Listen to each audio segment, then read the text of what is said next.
السلام علیکم ورحمۃ اللہ وبرکاتہ۔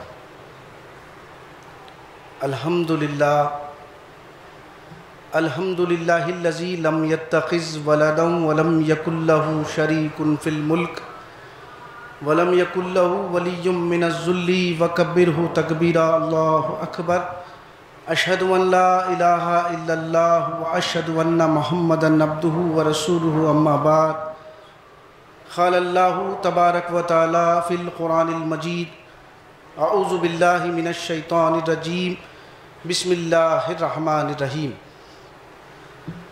الذین آتیناہم الکتاب یتلونہ حق تلاوتہ اولئک یؤمنون بہ ومن یکفر بہ فاولئک هم الخاسرون۔ وقال تعالی: والذین یمسکون بالکتاب واقاموا الصلاۃ انا لا نضیع اجر المصلحین۔ وقال تعالی: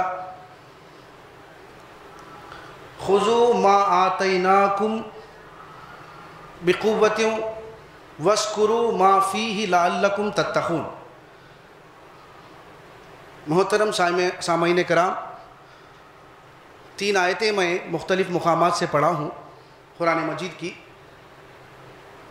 پہلا جو مقام ہے وہ سورہ بقرہ 121 نمبر کی آیت ہے۔ دوسری آیتیں ایک ہی مقام کی ہے، سورہ اعراف 170 اور 171۔ ان آیات کے جو مطالب ہے، ہم جس کو بھی کتاب دیتے ہیں وہ کتاب کو اس طرح پڑھتے ہیں جیسا کہ پڑھنے کا حق ہے۔ یہی لوگ کتاب پر ایمان رکھتے ہیں۔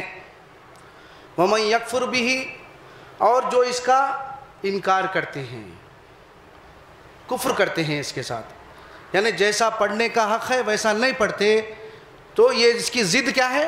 اس کے خلاف جتنے جو ہے نا طریقے ہیں اختیار کر رہے ہیں کتاب کو پڑھنے کے، وَمَن يَكْفُرْ بِهِ فَأُولَئِكَ هُمُ الْخَاسِرُونَ، یہی لوگ گھاٹا پانے والے لوگ ہیں۔ تو پھر سورہ اعراف کی جو آیتیں ہیں، وَالَّذِينَ يُمَسِّكُونَ بِالْكِتَابِ، جو لوگ کتاب کو مضبوطی کے ساتھ پکڑتے ہیں۔ کتاب کو مضبوطی کے ساتھ پکڑنے سے مراد فزیکل طور پر نہیں ہے، بلکہ ہاتھوں سے پکڑنے کی بات نہیں ہے وہاں پر۔ کتاب کو مضبوطی کے ساتھ پکڑنے کی بات یعنی اس کے اندر جو احکامات خالق کائنات کی درج ہے اس کو سمجھنا، اس کو پڑھنا اور اس کے مطابق اپنے زندگیوں کو پر عمل کرنا۔ جو لوگ کتاب کو مضبوطی کے ساتھ پکڑتے ہیں یعنی کتاب کے مطابق ان کے عقائد ہوتے، ان کی فکر ہوتی، اور فکر کے تابع ان کے اعمال ہوتے۔ تو جب ایک فکر بن جاتی ہے، کتاب کے روشنی میں اپنے عقائد کو کیا کرتے ہیں؟ تلاش کرتے ہیں، اس کے مطابق عقیدہ بناتے ہیں، مضبوطی کے ساتھ کتاب کو پکڑتے ہیں۔ تو جب ایسی فکر بن جاتی ہے تو وہ لوگ کیا کرتے ہیں؟ ایک امیر کے تحت زندگی گزر بسر کرتے ہیں، نماز کو قائم کرتے ہیں۔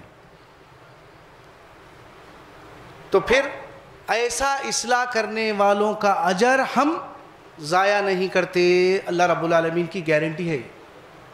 پھر اس کے بعد کی جو آیت ہے اس کے آخری حصے کو میں نے پڑھا: خذوا ما آتیناکم بقوۃ، مضبوطی کے ساتھ، قوت کے ساتھ پکڑو اللہ کی اس کتاب کو جو میں نے تم کو دی ہے۔ آتیناکم، جو کچھ تم کو دیا گیا ہے، مضبوطی کے ساتھ اس کو پکڑو۔ اور کیا کرو پکڑ کے؟ اللہ رب العالمین اس کی علت کو بیان کر رہے ہیں، کیا پکڑنا ہے تم کو؟ وَاذْكُرُوا مَا فِيهِ لَعَلَّكُمْ تَتَّقُونَ، یہ اصل جو ہے نا کتاب کی بنیاد ہے، بنیاد۔ اس کے ذریعے ہمارے اندر فکر آخرت پیدا ہونا، دوزخ سے بچنے کی، مغفرت اور جنت کے مستحق بننے کی۔ خذوا ما آتیناکم بقوۃ واذکروا ما فیہ لعلکم تتقون، مضبوطی کے ساتھ جو کچھ تم کو دیا گیا ہے اس کو پکڑو اور یاد کرو۔ کیا یاد کرو؟ کتاب کے اندر جو ہدایتیں دی گئی ہے، احکامات دیے گئے ہیں، یہ کرو یہ مت کرو، اس کو یاد رکھو تاکہ تم کل آخرت میں دوزخ سے بچ سکو۔ یہ آیات کے جو ہے نا مطالب ہوئے ہیں۔ اللہ رب العالمین کی سنت ابتدا ہی سے انسانوں کو انسانیت، بندوں کو بندگی کا طریقہ بتانے کے لیے انسانوں ہی میں سے ایک انسان کو اللہ رب العالمین پیغمبر منتخب کرے ہیں۔ پیغمبر کا ہونا ضروری ہے، ورنہ بغیر رسول کے ہم کتاب پر عمل نہیں کر سکتے۔ یہ خاص بات ہمارے ذہنوں میں ہونا ہے۔ ایسا ایک طبقہ ہے جو رسول کی ضرورت نہیں ہے، بولے اللہ رب العالمین کی سنت ابتدا سے آدم علیہ السلام سے لے کر رسول اللہ صلی اللہ علیہ وسلم آخری پیغمبر تک انسانوں کی ہدایت کے لیے اللہ رب العالمین انسانوں ہی میں سے ایک انسان کو پیغمبر منتخب کر کے، جو سب سے بنیادی بات یہی ہے کہ وَلَقَدْ بَعَثْنَا فِي كُلِّ أُمَّةٍ رَسُولًا أَنِ اعْبُدُوا اللَّهَ وَاجْتَنِبُوا الطَّاغُوتَ۔ آپ سے پہلے ہم نے جتنے انبیاء کو بھیجا یہی بات بنیادی طور پر نصیحت ان کے ذریعے سے کی، أَنِ اعْبُدُوا اللَّهَ، اللہ ہی کی بندگی کرو۔ اللہ کی بندگی سے روکنے والا ہر طریقہ، ہر طاقت، ہر وہ شے کیا ہے؟ وہ طاغوت ہے۔ طاغوت کی بندگی سے اجتناب کرنے کی دعوت ہر پیغمبر دی ہے۔ تو سب سے جو بنیادی بات ہے، اِنَّا أَخْلَصْنَاهُمْ بِخَالِصَةٍ لِذِكْرِ الدَّارِ، انبیاء کی ڈیوٹی کیا تھی؟ انبیاء جس کام پر فائز کیے گئے وہ یہ ہے کہ ہم نے انبیاء کو سلیکٹ کیا اس لیے کہ اللہ کے بندوں کو اللہ کے گھر کی یاد دلاتے، اس گھر کی مرنے کے بعد کی ابدی زندگی کی گھر کی یاد دلاتے بار بار بار بار۔ کتابوں کے نزول کا مقصد یہی ہے، لیکن افسوس ہے کتاب کے متعلق ہم کو جو ہے نا کیا کیا گیا؟ سلا دیا گیا ہے۔ ثواب و برکت کتاب کے فلاں سورت پڑھنے سے، فلاں آیت پڑھنے سے کیا ہوتا ہے؟ برکت حاصل ہوتی ہے، ثواب ملتا ہے، فلاں بلائیوں سے جو ہے نا مالی اور جانی نقصانوں سے بچ جاتے ہیں، شیطان سے حفاظت ہوتی ہے، اور جسمانی امراض کے لیے قرآن شفا ہے، اور گلے میں تعویذ لٹکا رہے ہیں، ڈوریاں جو ہے نا باندھ رہے ہیں، اور قرآن کی آیتوں کے جو ہے نا ذریعے سے کیا ہے؟ جادو سے جو لوگ متاثر ہو گئے، جو عقیدہ گھڑ لیا گیا ہے، جھوٹا عقیدہ، تو اس کا علاج ہوتا ہے۔ نظر لگنے سے جو ہے نا کیا ہے؟ نظر بد کا علاج قرآن ہے۔ یہ تصورات بالکل جھوٹے اور غلط ہے۔ ایسا تصور نہ کہ جو ہے نا نبی کریم صلی اللہ علیہ وسلم بلکہ اس سے پہلے کے کوئی انبیاء پیغمبر جو ہے نا یہ تعلیم کتاب کے ذریعے نہیں دیے۔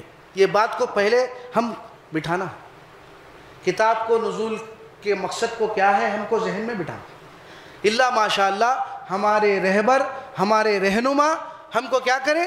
کتاب کے نزول کے مقصد سے باخبر نہیں کر رہے، جس کی وجہ سے ہم دیکھ رہے ہیں کہ عقائد میں مشرکانہ عقیدے ہیں مسلمانوں کے، لا الہ الا اللہ محمد رسول اللہ کلمے کے اقراری ہے، لیکن کیا ہے؟ نزول قرآن کے مقصد سے ہم ناواقف ہیں، جس کی وجہ سے ہازانی خصمان اختصموا فی ربہم، یہ دو گروہ ہے جو اپنے رب کے معاملے میں پرورش کرنے والا، حاجت براری کرنے والا، مشکل کشائی کرنے والا، بگڑیاں بنانے والا، اولاد کا دینے والا، موت دینے والا، مرنے کے بعد دوبارہ زندہ اٹھانے والا، وہ کون ہے؟ رب ہے، پرورش کرنے والا ہمارا۔ اس پرورش کرنے والے کے معاملے میں یہ دو گروہ ہے۔ ایک گروہ وہ ہے جو اللہ کے سوا، اللہ کے ساتھ اس کائنات کے نظام کو چلانے میں کوئی بھی کسی بھی حیثیت سے شریک و دخیل نہیں ہے۔ یہ اسباب کی دنیا ہے، اسباب کے بغیر نفع اور نقصان کا تصور شیطان کا پیدا کرتا ہے۔ یہ ایک گروہ یہ ہے خالص اللہ کو مان رہا، اللہ کے ساتھ اللہ کو چھوڑ کر کوئی الہ نہیں ہے۔ اور ایک گروہ ہے اللہ کو بھی مان رہے ہیں لیکن اللہ کے ساتھ اللہ کو چھوڑ کر شرک کر رہے ہیں۔ صرف دو گروہ ہیں بولے اللہ تعالیٰ۔ تو ربوبیت میں کہنے کا مطلب یہ ہے کہ ربوبیت میں جھگڑا ہے۔ آج ہمارا جو مسئلہ ہے وہ عقائد کا ہے، اعمال میں کوئی اختلاف نہیں ہے بھائی۔ یہ خاص بات میں اس خطبے کے ذریعے آپ کو پیغام پہنچانا چاہتا ہوں، وہ یہ ہے کہ ربوبیت میں جھگڑا ہے، عقائد میں جھگڑا ہے، اعمال میں کہیں بھی جو ہے الا ماشاء اللہ اختلاف نہیں ہے۔ آج وراثت کی تقسیم کا معاملہ لے لو، اشارتاً میں عرض کر رہا ہوں، کوئی اختلاف ہے؟ کوئی اختلاف نہیں۔ نکاح کا معاملہ لے لو، کوئی اختلاف ہے؟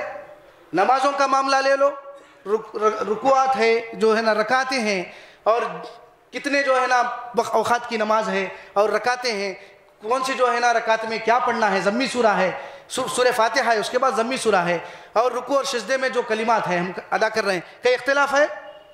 کئی اختلاف نہیں۔ کہ وراثت کا تقسیم کا معاملہ لے لو، شادی بیاہ کا معاملہ لے لو، کاروبار کا معاملہ لے لو، عدل و انصاف کا معاملہ لے لو، اس میں کہیں بھی مسائل اعمال میں کوئی اختلاف نہیں ہے۔ اختلاف جس بات کا ہے وہ ربوبیت میں ہے۔ ہم مشرکانہ عقیدے سے بچنا ضروری ہے، ورنہ ہماری یہ مسلمانیت کل آخرت میں کام آنے والی نہیں ہے، جس کی بنیادی علت قرآن سے دوری۔ قرآن کو جس طرح پڑھنے کا حق ہے ہم اس طرح ادا نہیں کر رہے ہیں، جس کی پاداش میں ہمارے عقائد میں بگاڑ ہے۔ جیسے کہ میں نے ابھی آیت آپ کے سامنے پڑھ کر سنائی ہے، الذین آتیناہم الکتاب یتلونہ حق تلاوتی اولئک یؤمنون بہ۔ اللہ رب العالمین کی طرف سے گارنٹی، اللہ تعالیٰ خالق کائنات کہہ رہا ہے بھائی یہی لوگ دراصل کتاب پر ایمان رکھتے ہیں۔ کیسے لوگ؟ جس کو بھی ہم نے کتاب دیا ہے وہ کتاب کو اس طرح پڑھتے ہیں جیسا کہ پڑھنے کا حق ہے۔ کتاب کو پڑھنے کا حق کیا ہے برادر؟ دنیا کی جو ہے نا کوئی بھی کتاب ہے بغیر سمجھے کے پڑھی جا رہی، ایک معمولی سا اخبار ہے 5 روپے کا، اس کو بغیر سمجھے کے، بغیر جو ہے نا خبریں معلوم کرے کے، حالات سے واقف ہوئے کہ ہم اخبار کو نہیں چھوڑتے۔ لیکن اللہ رب العالمین کی کتاب خالق کائنات جو نازل کرا ہے، علم الانسان ما لم یعلم، ہم نے انسان کو قرآن کے ذریعے وہ علم عطا کیا جو وہ کسی اور ذریعے سے حاصل نہیں کر سکتا۔ وہ علم کون سا ہے؟ موت کے بعد کی ابدی زندگی کا علم۔ وَلَا يُنَبِّئُكَ مِثْلُ خَبِيرٍ، مثال کے طور پر ایک عقیدہ جو مشرکانہ ہے مسلمانوں میں، الا ماشاء اللہ، اس کے متعلق اللہ رب العالمین فرماتے ہوئے آخری جملہ ہے قرآن کا، سورہ فاتر کی آیت پڑھا میں آپ کے سامنے، وَلَا يُنَبِّئُكَ مِثْلُ خَبِيرٍ، ایسی خبریں، ایک ایسی جو ہے نا ہستی، خبر دینے والی ہستی کے علاوہ کوئی نہیں دے سکتی۔ کون سا علم ہے وہ؟ مرنے کے بعد کیا ہوگا۔ ہم دنیا میں امتحان کے لیے بھیجے گئے ہیں، ہمارا امتحان مسلسل عمل کے ذریعے لیا جا رہا ہے، اور ہمارے ہی امتحان کا بدلہ دینے کے لیے اللہ رب العالمین میدان حشر برپا کریں گے، وہاں پر ہمارے عقائد اور ہمارے اعمال کا بدلہ دیا جائے گا، جنت یا جہنم۔ تو اللہ فرماتے ہیں، سورہ فاتر کی جو آیت میں پڑھ کے سنایا، اللہ تعالیٰ کی کتاب کے متعلق جو ہم عقیدہ کھڑے ہیں وہ مشرکانہ ہے۔ اللہ واضح کر دے رہے ہیں، ان تدعوہم لا يسمعوا دعاءکم ولو سمعوا ما استجابوا لکم ویوم القیامۃ یکفرون بشرککم ولا ینبئک مثل خبیر۔ پکارو، تم اگر ان کو پکارتے ہو، جیسے تمہارے عقائد ہے کہ یہ مردے ہے، بلکہ مردے نہیں ہیں، زندے ہیں، زندے ہیں تو سنتے ہیں، سنتے ہیں تو تمہاری بگڑیاں بناتے ہیں، تو پکارو، ان سے دعائیں مانگو اگر تم مانگنا چاہتے ہو، جیسا کہ تمہارا تصور ہے کہ یہ سنتے ہیں، اگر سن بھی لے ولو ورس، جیسے کہ تم سمجھ رہے کہ سن رہے ہیں، سن بھی لے تو تمہاری کوئی فریاد رسی نہیں کر سکتے، بلکہ قیامت کے دن میدان حشر میں تمہارے مشرکانہ عقیدے کا انکار کر دیں گے، بولیں گے وہاں پہ رب العالمین ہم کو اس کے متعلق علم نہیں تھا، اگر یہ ہم کو پکارتے بھی تھے، واسطہ وسیلہ بھی لیتے تھے دعاؤں میں، تو آج اٹھائے دن کے جانے تک ہم ان کے اس پکار سے بے خبر ہیں۔ اگر پکارتے بھی تھے تو کیا ہے؟ تو گواہ ہے، تو جانتا ہے۔ تو اس طرح میدان حشر میں پردہ صاف ہو جائے گا۔ تو ایسی خبریں کون دے رہا؟ وہ خالق کائنات رب العالمین تم کو باخبر کر رہا ہے۔ علم الانسان ما لم یعلم، اللہ رب العالمین نے انسان کو وہ علم عطا کیا وہ کسی اور ذریعے سے حاصل نہیں کر سکتا۔ آج دیکھ رہے ہیں ہم قرآن کو کس طرح پڑھ رہے ہیں، جبکہ عقیدے کی نفی ہے، لیکن ہم ایسے جو ہے نا عقیدہ بنا لیے ہیں مردہ اور غائب ہستیوں سے پکارنے کا، اور سمجھ رہے ہیں کہ ہدایت ہے۔ جبکہ اللہ رب العالمین کیا فرما رہے ہیں؟ جھوٹا عقیدہ ہے، جھوٹے اور ناشکروں کو اللہ رب العالمین سورہ زمر کی ابتدائی آیتوں میں کہ ہدایت نہیں دیتا بول رہے ہیں۔ مردہ اور غائب ہستیوں کو پکارنا، یہ تصور کرنا کہ یہ قرب الہی کا ذریعہ ہے، یہ جھوٹے ہے۔ ایسے جھوٹے اور ناشکروں کو اللہ رب العالمین ہدایت نہیں دیا کرتا، سورہ زمر کی ابتدائی آیت ہے۔ پھر اس عقیدے کو اللہ رب العالمین مجرم فرما رہے ہیں، اس کا عقیدہ مشرکانہ ہے، ثابت ہو چکا ہے اللہ کی اس کتاب کی روشنی میں کہ یہ کیا ہے؟ مجرم ہے۔ ایسے مجرم سورہ یونس میں اللہ فرماتے ہیں 17 نمبر کی آیت میں، ایسے مجرم اللہ کے پاس کامیاب نہیں ہوتے۔ ایسا عقیدہ گھڑنے والے، اللہ کی آیتوں کو جھٹلانے والے اللہ کے پاس کیا ہے؟ مجرم قرار پائیں گے اور کامیاب نہیں ہو سکتے۔ پر وَمَنْ أَظْلَمُ مِمَّنِ افْتَرَىٰ عَلَى اللَّهِ كَذِبًا أَوْ كَذَّبَ بِآيَاتِهِ إِنَّهُ لَا يُفْلِحُ الْمُجْرِمُونَ۔ مجرم بول رہے ہیں اللہ تعالیٰ۔ دیکھیے ہم کو جو ہے نا ہمارے رہبر ہم کو کہاں لے جا رہے ہیں، کتاب کو سمجھ کر پڑھنے کے اوپر توجہ دلانے کے بجائے کتاب کو تم سمجھ نہیں سکتے، اس کو سمجھنے کے لیے 17 علوم ہونا، یہ سب بے بنیادی باتیں ہیں، غلط باتیں ہیں، جس کے وجہ سے ہم کیا ہو جاتے ہیں؟ مشرکانہ عقیدے میں گرفتار ہو جاتے ہیں۔ تو جھوٹے تصورات میں انسان مبتلا ہو جاتا ہے، سفارش کے قائل ہے، شفاعت کے قائل ہے، پھر چند دن جل کر نکلیں گے اور پھر جنت میں چلے جائیں گے۔ یہ تصورات میں انسان جو ہے نا جھوٹی آرزو میں مبتلا ہو جائے گا۔ کیوں؟ اس کی بنیادی وجہ کتاب سے دوری۔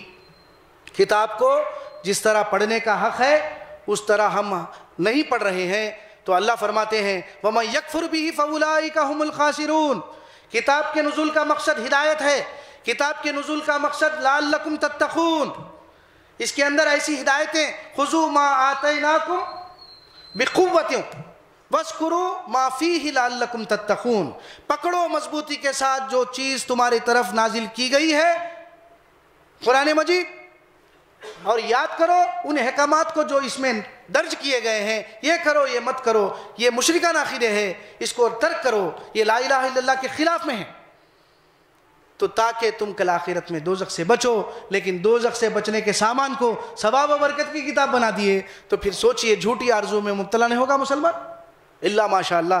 تو یہ جو ہے نا کیفیت ہمارے اندر اس لیے آ گئی ہے کہ قرآن کو بالکل چھوڑ دیے، روایتوں کو پکڑ لی۔ ایسی روایتیں جو کتاب کے خلاف ہے، ٹکرانے والی ہے، وہ اللہ کے رسول کی بات نہیں ہو سکتی۔ احادیث کو نہیں ماننا نہیں ہے، احادیث کو ماننا ہے، سنت کو معلوم کرنا ہے، تو ایک تو کتاب ہے، پھر احادیث کی شکل میں ذخیرہ جو جمع ہوا ہے۔ لیکن جو ذخیرہ جمع کیے ہیں محدثین، وہ بھی یہ نہیں بولے کہ ہمارے یہ جو ہے نا ذخیرے جو جمع کیا ہوا ذخیرہ ہے 100% 100% کریکٹ ہے۔ یہ بات بتانا چاہ رہا ہوں میں، وہ ایک ہی کتاب ہے، اللہ رب العالمین کی آسمانی کتاب قرآن، جو تضاد بیانیوں سے، ٹکراؤ پن سے بالکل صاف ہے اور پاک ہے۔ افلا یتدبرون القرآن ولو کان من عند غیر اللہ لوجدوا فیہ اختلافا کثیرا، سورہ نساء 82 نمبر کی آیت۔ کیا تم قرآن پر غور نہیں کرتے؟ اگر یہ قرآن غیر اللہ کی طرف سے نازل کیا جاتا تو تم اس میں دیکھتے کہ اختلاف کثیر پاتے پر۔ تو روایتوں میں صحیح اور غلط بھی ہے، اس کو جانچنے کا معیار یہ ہے کہ اللہ کے رسول صلی اللہ علیہ وسلم فرماتے ہیں میرے بعد تم میرے متعلق روایتیں سنو گے میرے نام پر، تو ان کو قرآن پر جانچنا، اگر وہ قرآن کے خلاف ہے، قرآن سے ٹکراتی ہے، تو سمجھنا کہ یہ میں نے نہیں کہا۔ دوسری روایت میں دیوار پر پٹک دو کی بات آئی، اگر وہ قرآن کے مطابق ہے، موافق ہے، تو سمجھنا کہ میں نے کہا۔ تو اب ضروری یہ ہوا کہ ہم عقیدے کے لیے نص قرآنی کا ہونا ضروری ہے، تو قرآن سے باخبر ہونا ضروری ہے۔ تا وقت کہ قرآن کو سمجھ کر نہیں پڑھیں گے ہدایت کے لیے، جب تک کہ ہم مشرکانہ عقیدے سے نہیں بچ سکتے۔ آج دیکھ رہے ہیں کس کا ساتھ دے رہے ہیں؟ ارے کثیر جو ہے نا جماعت ہے بھائی، ان لوگوں میں غلطی ہو سکتی، کیا اتنے لوگ مان رہے ہیں نا؟ یہ تصور بھی ہے ہمارے اندر۔ کیوں؟ یہ چھوٹی جماعت ہے، اتنے افراد ہیں اس کے اندر، یہ بڑی جماعت ہے، اتنے لوگ ہیں، بات کو واقعی سمجھنے کے بعد ہی لوگ قبول کیے۔ یہ معیار نہیں ہے، یہ معیار نہیں ہے، کتاب معیار ہے ہمارے لیے۔ کتاب کو مضبوطی کے ساتھ پکڑنے سے مراد کتاب کی روشنی میں سارے مشرکانہ عقیدے کی جو ہے نا جانچ پڑتال ہونا، جادو کا عقیدہ جھوٹا ہے لیکن جادو کو مان رہے ہیں. کیوں مان رہے ہیں بھائی؟ اسی لیے مان رہے ہیں کہ بخاری میں حدیث ہے فلق اور ناس کا نزول اسی لیے ہوا. پھر دوسری بات یہ ہے کہ فلق اور ناس جو ہے نا فرشتے آ کے جبرائیل جو ہے رسول اللہ صلی اللہ علیہ وسلم کو بولے کہ یہ پڑھ لو. ہو سکتا ہے ایسا؟ اسباب کی دنیا میں بغیر اسباب کے نفع اور نقصان کا پہنچنے کا تصور شیطان کا پیدا کردہ ہے, اور جادو باطل ہے, جھوٹا عقیدہ ہے, اس کو ہم صحیح مان رہے ہیں کیونکہ روایت ہے. ایسا نہیں چلنے والا, کیونکہ اللہ تعالیٰ سورہ اعراف میں 116 یا 117 نمبر کی آیت میں فرماتے ہیں فَوَقَعَ الْحَقُّ وَبَطَلَ مَا كَانُوا يَعْمَلُونَ. موسیٰ علیہ السلام کے پورے واقعے کو پیش کر رہے ہیں, اے موسیٰ تم ڈالتے یا ہم ڈالنا؟ موسیٰ علیہ السلام فرماتے ہیں تم ہی ڈالو. تو جب وہ لوگ اپنے جو ہے نا رسیاں اور لاٹھیاں ڈالے, بناوٹی چیزیں, اسباب کی دنیا ہے, غور کریے, اسباب کے بغیر نفع اور نقصان نہیں پہنچا سکتے, نہ مالی نہ جانی. وہ لوگ اسباب اختیار کریں, اللہ ہی کے پیدا کردہ اسباب کا استعمال کر کے ٹرک دکھائے, نظر کو دھوکہ دیے تو ایسا محسوس ہوا کہ وہ حرکت کرتی ہوئی نظر آئی. موسیٰ گھبرائے, اے موسیٰ ڈرو مت, میرے حضور رسول ڈرا نہیں کرتے, تمہارے ہاتھ میں جو عصا ہے وہ ڈالو. جیسا ڈالنا تھا وہ اصلی اژدھا بن گیا اور ان کی بناوٹی چیزوں کو ہڑپتا ہوا چلا گیا. اس اثنا میں جادوگر پوری مسلسل غور کرتے رہے, لا الہ الا اللہ کی دعوت کو اور رسول ہونے کی جو ہے نا حقیقت کو قبول کر لیے. اس کے بعد کیا بول رہے؟ اِنَّا آمَنَّا بِرَبِّنَا لِيَغْفِرَ لَنَا خَطَايَانَا وَمَا أَكْرَهْتَنَا عَلَيْهِ مِنَ السِّحْرِ. پروردگار بے شک تو ہی ہمارا پروردگار ہے, پالنہار ہے, ہم تجھ پر ایمان لائے ہیں. ایمان لانے کا مقصد آخرت ہے. جو دعوت موسیٰ علیہ السلام پیش کر رہے ہیں, جو معجزہ ہے, یہ حق ہے اور جادو باطل ہے. آج تک ہم جو کرتے ہوئے ہیں اس عمل کو ہمارے اللہ معاف کر دے. تو سجدے میں گر گئے جی. ایمان لانے کا مقصد آخرت ہے نہ کہ دنیا. تو سورہ اعراف کی جو 116-17 نمبر کی آیت ہے, اس طرح حق ثابت ہوا. موسیٰ علیہ السلام کا پیغمبر ہونا اور آپ لا الہ الا اللہ کی دعوت کو جو پیش کرے وہ حق ہونا. اللہ ہی اس کائنات کا حقیقی پیدا کردہ جو ہے نا مالک و خالق ہے, اور جو موت کے بعد کی زندگی اصلی زندگی ہے, یہ دنیا عارضی ہے. اس حقیقت کو قبول کر لیے وہ لوگ. تو اس طرح حق ثابت ہوا, جادو باطل ثابت ہوا. جادو باطل عقیدہ ہے. آج مسلمانوں کا تصور یہ ہے جادو ہدایت سمجھ رہے ہیں, جادو کے عقیدے کو قبول کر رہے ہیں اور عاملوں کے پاس جا رہے ہیں. سفلی ہے, علوی ہے, کتاب کے ذریعے جو ہے نا لوگوں علاج کرا رہے ہیں. کتنی بڑی بدبختی ہے, افسوس ہے اس بات کا. غور کرنا اس بات کا. نظر کا لگنا حق ہے, جھوٹی بات ہے. اگر مالی اور جانی نقصان پہنچا سکتے صرف نظر ڈالنے سے بغیر اسباب کے, تو اس دنیا کا نظام درہم برہم ہو جاتا میرے بھائی. دنیا کا نظام درہم برہم ہو جاتا. آج دیکھ رہے ہیں آپ, کوئی ایسا ایگزامپل نمونہ بتا لیجئے پوری دنیا میں, ہسٹری میں کوئی ایک بینک لوٹا ہو صرف نظر ڈالنے سے, جادو سے. ایسا اخبار میں بھی نہیں آیا. کوئی نظر لگا دیے, کوئی پورا بینک لوٹ گیا. وہ لوگ پوری طاقت لگاتے تھے, معلوم آپ کو. ٹیکنالوجی ہے آج, اس ٹیکنالوجی کے ذریعے پورے جو ہے نا ذرائع کو پہچان کر کہ کیسا لاس ہوا یہ پہچانا.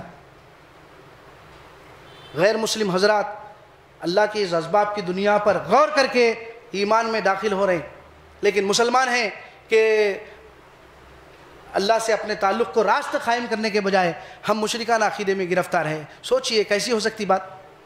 تو اس لیے کوئی بھی روایت آپ کے پاس آ رہی ہے, قرآن اس کے لیے معیار ہے. تو پھر دوسری بات, میں اہم بات جو ہے نا 5 منٹ میں عرض کر دوں. گوگل میں جا کر آپ لوگ رانگس ان رائٹ بخاری میں, رائٹ بخاری کے معنی صحیح بخاری. صحیح بخاری ہے تو ہمارے پاس دلیل کیا ہو گئی, صحیح ہو گئی, سمجھ رہے ہیں.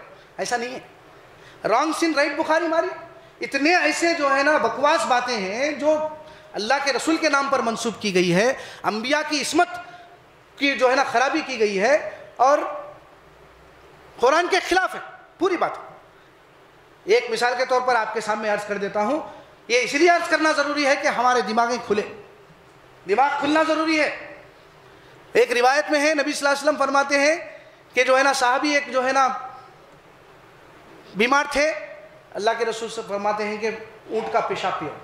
ایسا ہو سکتا ایک ناپاک چیز نبی کریم صلی اللہ علیہ وسلم کے متعلق اللہ تعالیٰ فرماتے ہیں، سورہ اعراف کی آیت ہے، 157 نمبر کی آیت ہے، الذین یتبعون الرسول النبی الامی الذی یجدونہ مکتوبا عندہم فی التوراۃ والانجیل یأمرہم بالمعروف وینہاہم عن المنکر ویحل لہم الطیبات، یہ آیت پر غور کریں، ویحل لہم الطیبات ویحرم علیہم الخبائث۔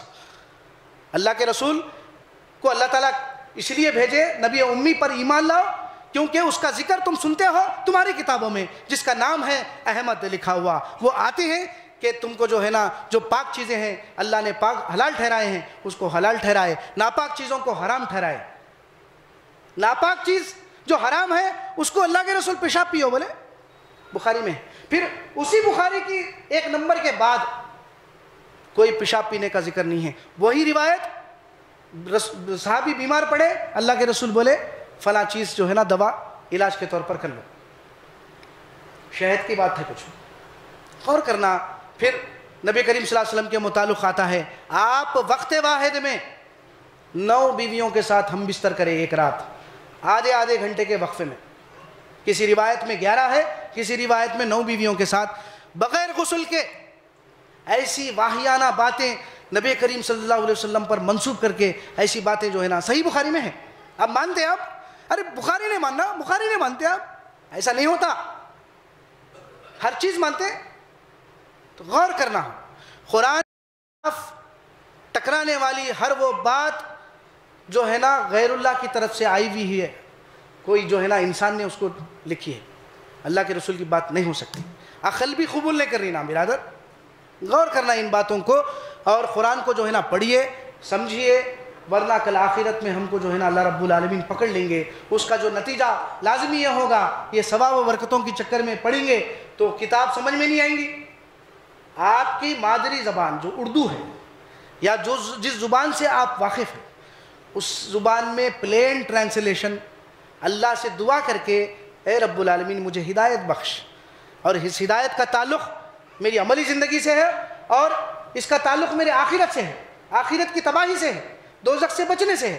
تو اس نیت سے الحمدللہ اس عزم و ارادے سے قرآن کو پڑھنا شروع کر دیجئے، اور اپنے موجودہ مشرکانہ عقیدے اور بے عمل زندگی سے فوراً توبہ کر کے اللہ رب العالمین کی طرف پلٹ آنا، کیونکہ موت کیا ہے؟ غیب میں ہے، کبھی بھی موت ہماری زندگی کو سیل کر سکتی ہے، لیکن ہم ہیں کہ تکبر کر رہے ہیں۔ جس طرح 2-3 ہفتے پہلے خطبہ سنے ہیں آپ لوگ، ایحسب الانسان ان یترک سدی، کیا انسان یہ گمان کرتا ہے کہ میں یوں ہی اس کو مہمل چھوڑ دیا؟ اللہ تعالیٰ فرماتے ہیں کیا تیری حقیقت کیا ہے؟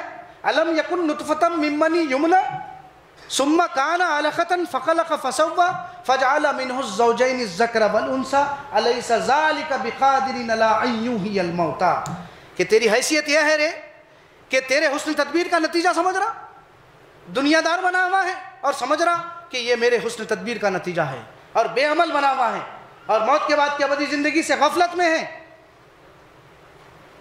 تو اللہ فرماتے ہیں ایک تو منی کا خطرہ نہ تھا جو مادر رحم میں ٹپکایا گیا، پھر میں نے اس کو گوشت کا لوتھڑا بنایا، پھر اس کی تخلیق کی، پھر اس کے اعضاء و جوارح کو درست کر دیا، پھر مرد اور عورت 2 قسمیں جوڑے اس کے جو ہے نا بنائے۔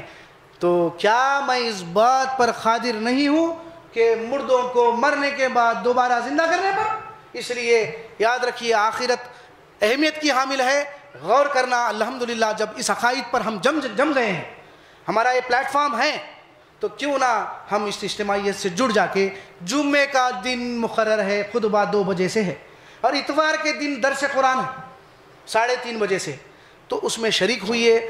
اپنے آپ کو قوا انفسکم واہلیکم نارا، بچاؤ اپنے آپ کو، اپنے اہل و عیال کو، ماتحتین کو دوزخ کی آگ سے، کیونکہ یہ کیا ہے، یہ جو موقع اللہ تعالیٰ دے رہے ہیں، چھوٹے جا رہے ہیں، وقت جو ہے نا لمحات، ہم موت کے قریب ہوتے چلے جا رہے ہیں۔ اپنی اولاد کو کیا ہے کرنا، شریک کرنا ادارے میں، اور یہاں پر جو قرآن کو بنیاد بنا کر سنایا جا رہا اور ہمارے فکروں کو بنایا جا رہا، الحمدللہ اس میں شرکت کرنا ضروری ہے۔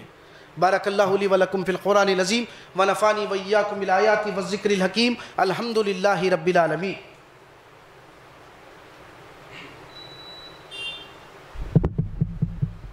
الحمدللہ الحمد للہ نحمدہ ونستعینہ ونستغفرہ ونؤمن بہ ونتوکل علیہ ونعوذ باللہ من شرور انفسنا ومن سیئات اعمالنا من یہدہ اللہ فلا مضل لہ ومن یضللہ فلا ہادی لہ ونشہد ان لا الہ الا اللہ واشہد ان محمدا عبدہ ورسولہ اما بعد قال اللہ تبارک وتعالی فی القرآن المجید اعوذ باللہ من الشیطان الرجیم بسم اللہ الرحمن الرحیم ان اللہ وملائکتہ یصلون علی النبی یا ایھا الذین آمنوا صلوا علیہ وسلموا تسلیما اللہم صلی علی محمد وعلی آلہ واصحابہ وازواجہ وذریاتہ اجمعین امیر المومنین خلفائے راشدین ابو بکر صدیق رضی اللہ تعالی عنہ عمر عثمان وعلی رضی اللہ تعالی عنہ عباد اللہ ان اللہ یامر بالعدل والإحسان وإیتاء ذی القربى وینہی عن الفحشاء والمنکر والبغی یعظکم لعلکم تذکرون اذکروا اللہ یذکرکم وادعوہ یستجب لکم ولذکر اللہ تعالی اعلی وأعلی وأعز وأجل وأتم وأکبر.